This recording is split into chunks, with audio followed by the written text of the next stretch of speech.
안녕하세요. 행복한 매일 채널에 오신 것을 환영합니다. 이찬원에 대한 흥미로운 소식을 전하게 되어 기쁘게 생각합니다. 여기에 최신 뉴스가 있습니다. 뽕숭아 악당, 아내의 맛 이 역대급 콜라보 방송을 선보인 가운데 방송인 이하정이 원픽으로 임영웅을 꼽았다. 다른 멤버들을 언급하며 고민하는 모습이 화제를 모았다. 지난 9일 수요일 방송된 TV CHOSUN 뽕숭아 악당 30회는 닐슨 코리아 기준 수도권 시청률 12.6%, 분당 최고 시청률은 16%를 돌파하며 전 채널 동시간대 1위를 차지했다. 이날 방송에서 트롯맨들은 2020년을 마무리하고 2021년을 새롭게 맞이하기 위해 아내의 맛 팀과 합동 수업을 실시했다. 아내의 맛 MC인 박명수, 이휘재와 장영란, 이하정, 홍현희, 제이슨 부부가 뽕숭아 악당을 찾아 환상의 케미를 보여주며 시너지 효과를 냈다. 특히 이날 이하정이 트롯맨들에 대한 팬심을 드러내는 장면이 최고의 시청률을 기록했다. 방송반 퀸카를 맡고 있는 이하정이라고 자신을 소개한 이하정은 미스터트롯을 보면서 원픽이 누구였느냐는 MC들의 질문에 방송 볼 때는 임영웅 씨였다. 그러다가 요즘 방송에서는 장민호 씨라고 둘을 언급하다 이렇게 또 보니까 영탁 씨도 좋다.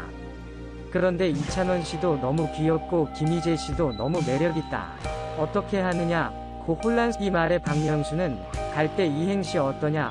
고 제안을 했고 출연진은 그런 거 시키지 말아라. 무슨 이행시냐? 고 면박을 줬다. 또한 이날 방송에서는 역술가 박성준이 초대돼 트롯맨들의 관상과 신년 운세를 봐줬다. 박성준이 관상으로 봤을 때 장민호는 사슴상이 아닌 변종말상, 임영웅은 전형적인 원숭이상, 이찬원은 동자승상, 영탁은 원숭이와 꽃돼지가 섞인 상, 김희재는 족제비상이라는 말과 특징을 설명하자 트롯맨들은 폭풍 공감을 쏟아냈다. 이와 함께 장민호는 내년만 조심하면 70세까지 대운이 들어와 있다는 말을 들었고 2020년 대운의 사나이인 임영웅은 2021년에도 좋은 운세가 펼쳐질 것이라고 예고돼 감탄을 안겼다. 반면 이찬원은 2021년 스트레스만 잘 풀면 좋은 운수가 이어진다는 신년 운세를 받아들었으며 영탁은 내년에는 올해보다 더 좋은 운세가 펼쳐질 것이라고 해 기대를 가졌다. 김희재는 완벽주의를 조금 내려놓으면 내년에 더 좋은 운세가 펼쳐진다는 내외 새로운 특집이 꾸며지며 재미를 선사하고 있는 뽕숭아 악당은 매주 수요일 오후 10시 방송된다. 여기 우리는 다른 흥미로운 뉴스에 당신을 초대합니다. 조두순 술 마셨다고 형량 줄였던 그때 그 판사 지금은 법원장 우수법관. 안산는 뉴스원, 이상율 기자. 최대호 기자는 자신의 어긋난 욕구를 채우려고 8살 초등학생을 유인해 극악무도한 범죄를 저지른 조두순 68, 22일 12년의 형기를 마치고 사회로 나오자 사법부를 향한 분노의 여론이 쏟아지고 있다. 당시 재판부는 조두순에게 심신미약 감경을 적용해 12년형을 선고했다. 형량이 적다는 여론에 재판부는 당시로서는 중형이었다는 변명으로 일관했다. 무기징역을 구형했던 검찰은 1심 12년 선고 판결 이후 항소를 하지 않았고 항소심과 대법원을 거쳐 원심의 판결이 확정됐다. 조두순은 1시간에 1000번이 팔굽혀펴기를 하는 체력을 갖추고 불과 12년 만에 세상으로 나왔다. 술에 취했기 때문에 심신미약으로 감경해줬던 당시 수원지법 안산지원 형사합의 일부 3명의 판사는 여전히 현직에 있다. 조두순의 1심 재판장이었던 A 판사는 지방법원장으로 재직, 배석 판사였던 B와 C 판사는 각각 수도권 지방법원에 재직하고 있다.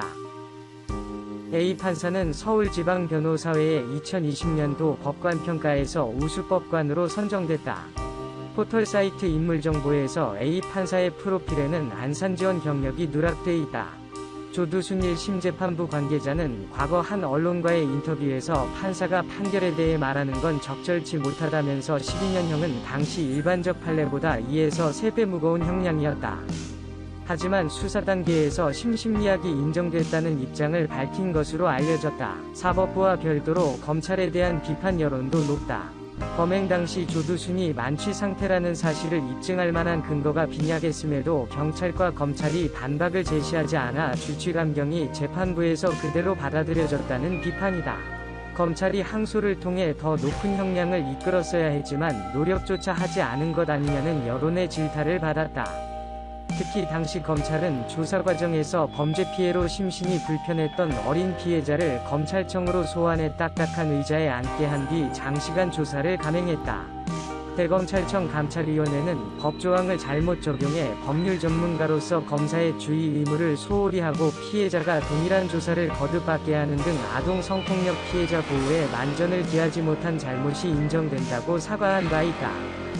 이에 대해 서울중앙지법 이수진 판사, 현 서울동작구을 국회의원은 2011년 검찰로부터 2차 피해가 인정된다면서 국가는 피해자 가족에게 손해배상금 1,300만원을 지급하라는 판결을 내렸다. 2009년 3월 27일 선고된 1심 판결문에 따르면 조두수는 1983년 강간치상죄로 3년 등 18건의 범죄를 저질러 처벌, 선고 결과 구분 기준 징역형 7회 벌금형 8회 소년보호사건 2회 기소유예 1회를 받았다. 조두순이 1995년 저지른 폭행치사 범죄의 경우 1심에서 징역 5년을 선고받았지만 2심에서 음주에 따른 심신미약이 인정되면서 징역 2년으로 감형됐다. 술 마시고 범죄 저지르면 우리나라 판사들이 관행적으로 죄를 깎아준다는 사실을 누구보다 잘 아는 이가 바로 조두순이다. 술로 형량 깎기를 경험한 그는 노상술을 마시고 나름대로 마음 편하게 범죄를 저질렀다. 무당 폭행, 경찰관 폭행, 초등학생에게 극악무도한 범행 등 모두 술술술과 함께였다. 뉴스원 취재에 따르면 조두수는 17세 때부터 술을 마셨고 알코올 중독자 수준의 술에 찌든 생활을 했다. 소주를 박스채 사다 두고 매 끼니 때마다 2병씩 반주로 마셨다. 밤샘 술을 일주일 동안 지속하기 일쑤였다. 조두수는 주변인들에게 목에서 술을 요구한다. 내 주량은 소주 15에서 20병이다고 자랑스레 떠들어댔다고 한다. 이날 새벽 조두순이 출소하면서 그가 거처할 동네 주민들은 악마 출현에 대한 걱정과 분노를 동시에 표출했다. 조두순은 사과를 하고 싶다는 명목을 대며 피해자를 만나게 해달라고 수십 차례 탄원서를 냈다고 한다. 현문정 범죄심리학 교수는 조두순의 범죄 행태를 보면 주취 상태에서 자제력을 잃고 타인과 시비가 붙어 폭력을 행사한 경우가 대다수라며 알코올 중독 및 행동 통제력 부족으로 범죄 유발 가능성이 상당히 많고 재범 위험성도 높다고 평가했다. 전성규 한국심리과학센터 이사는 범행의 수법과 그 결과, 범행 후에 반성 없는 태도 등 재범 위험성이 매우 높다. 범죄 예방을 위한 성충동 약물치료 조치를 심각하게 고려해 볼 필요가 있다고 생각한다며 화학적 거세 필요성을 주장했다. 조두순 사건 피해자 주치의인 신희진 교수는 조두순은 일반인하고 굉장히 다른 판단력 행동을 보이는 사람이다. 성범죄자 중에도 굉장히 폭력성과 재범 위험도가 높은 익스트림 그룹에 속한다. 교화가 제대로 이뤄졌을지 걱정. 12년을 선고했던 1심 재판부는 판결문에서 범행으로 인해 피해자와 가족은 평생토록 지울 수 없는 참담하고도 심각한 고통과 정신적 상처를 입었으며 특히 피해자는 신체가 심하게 훼손돼 그 기능을 상실함으로써 앞으로도 정서적 육체적 성장 과정에서 심한 고통을 받을 것이 분명하고 평생 동안 장애인으로 살아가야 한다고 밝혔다. 또한 범행의 죄질이 극히 중함에도 피고인 조두순은 자신의 잘못을 뉘우치기는커녕 그때 여러 변명을 하면서 범행을 부인하고 있다. 피해자의 피해 회복을 위해 어떤 조치도 취하지 않았다고 설명했다. 이어 피고인에 대한 판결 전 조사보고서의 기재에 의하면 알코올 중독 및 행동통제력 부족으로 범죄 유발 가능성이 많고 재범 위험성이 비교적 높다면서 피고인으로 인한 추가 범죄의 발생을 막아 이 사회를 보호하고 피고인의 악성을 교화 개선시키기 위해 피고인을 장기간 이 사회에서 격리시킬 필요가 있다고 판시했다. 하지만 재범 가능성이 극도로 높은 조두순은 1시간에 1000번이 팔굽혀펴기를 하는 다부진 체력을 갖추고 안산으로 복귀했다.